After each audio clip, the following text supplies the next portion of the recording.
This is our Scratch environment. We have our stage, we have our sprites, we have our blocks, which we call our palette, and we have our script area.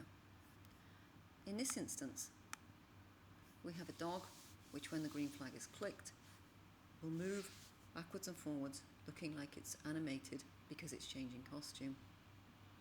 And also, when the spacebar is clicked, it will make a sound. Our parrot, on the other hand, can be moved up and down using the up and down, left and right keys.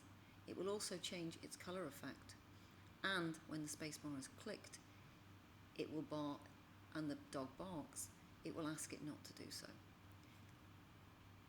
So as you can see, the dog is walking backwards and forwards. My parrot is moving up and down, forwards and backwards.